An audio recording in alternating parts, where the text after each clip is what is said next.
lami njalo kuliviki kunkundla kazulu. Namhlanje siliphathele ilegend. Yes, ilegend. Enkulu saziwayo. Abaningi yakwazi ukuthi bayamlandela, bayathanda ingoma zakhe, bayathanda ngitsho namafilm, our actor. Lezi nsuku yenza ngitsho lama-skits. Silo Madlela Skhobokhobo namhlanje enkundleni. Sabona. Sabona njani? Hayi siphila mina wethu. Hayi siyaphila. Injani imuli? Hayi kancane ilanga. Hayi ilanga liyachisa kakhulu. Maybe ungasitshela ukuthi ibizo lakho lokuzalwa nguMadlela Sikhobokhobo.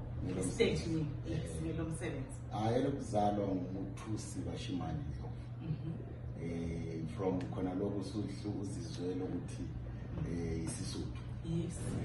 Manje vele kwani. Ubela ngapi kwekwani?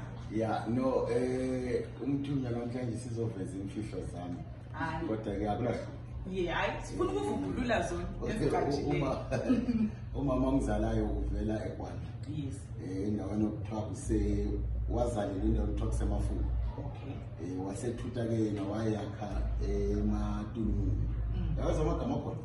Kodwa sesuthwini phakathi. Lokuzeka kwangikhona ngathi kunzimanyana kimi. Wasuka ematulungu manje sesihlala endaweni okuthiwa kuse orphan. Angazi kumbe babezama ukuthi elephant. Kodwa abadala basebesehlile. Ngizwa orphan ngeke kube kwazi ngoba ngibona ngathi isigaba. Lapho mhlambe kwakune yeah, basebesizwe amakhiwe sithi elephant. Bathi orphan. Langaleso. Ngicabanga njalo, I might be wrong, but ngicabanga njalo. Yeah, mhlawumbe ungabe kunjalo. Maybe ungasitshela ukuthi ukhulele ngaphi? Mina ngikhulele khona ematulungu. Ngazalelwa eGwanda Hospital.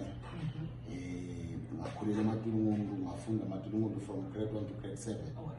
Ngase ngisiya ku form 1 eManama High School. Up to form 4. How wangena ebhodini? Yeah.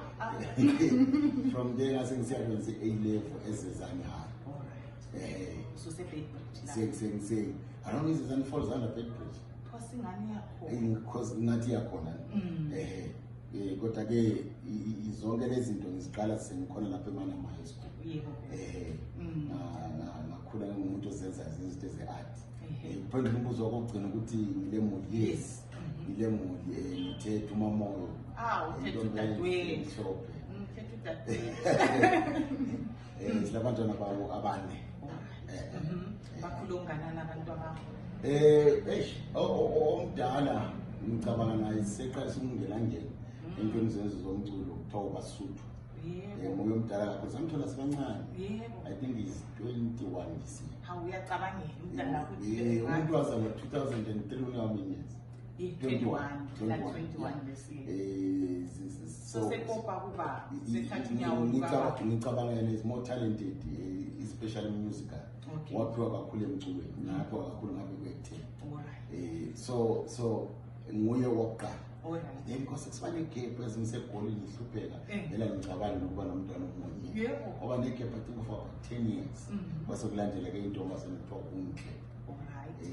After uNhle kwalandela uGwede manje. Hayi nami sengivela uhamba ngizenza amabheki. Sengithanda amadoda la ahlala gap igolide ngase sithi umntwana ngoMgwede. Kodwa ngelokudlala eliyibe lapha nguNalirona meluleki.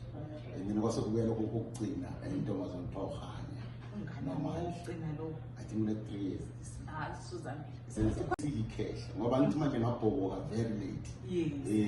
But character ngayiqala ngimncane kakhulu.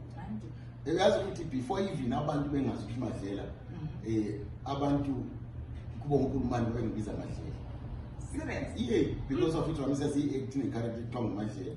Igama leli vele ngasuka la from ubuncane elithi Madlela. So if drama le yayinini yokuqala le yakwenza wagcina sokuthiwa Madlela. I think around after my father, my husband. Why you tell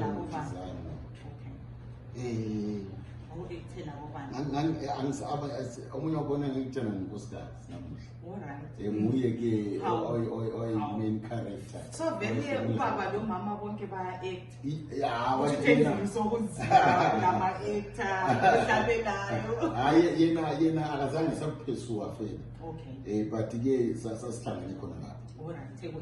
acting. So I think around 99. I-character igama ukuthi kuthiwa Madlela yaqala 99 but indlela ukwetha nje umuntu omdala vele ngaqala kudala. Ngisase isikole. Okay. Maybe ungasitshela namhla lokulithili ihloka lapho. Baba umuntu ngudeke. Wacabanga njani ukuthi ihloka lithoni? Uyakwazi ngomgwaqo into mayivele ihleliwe. Kuyazenzakalela. Mangisenza uMadlela wami ngangifila ukuthi I need to carry something.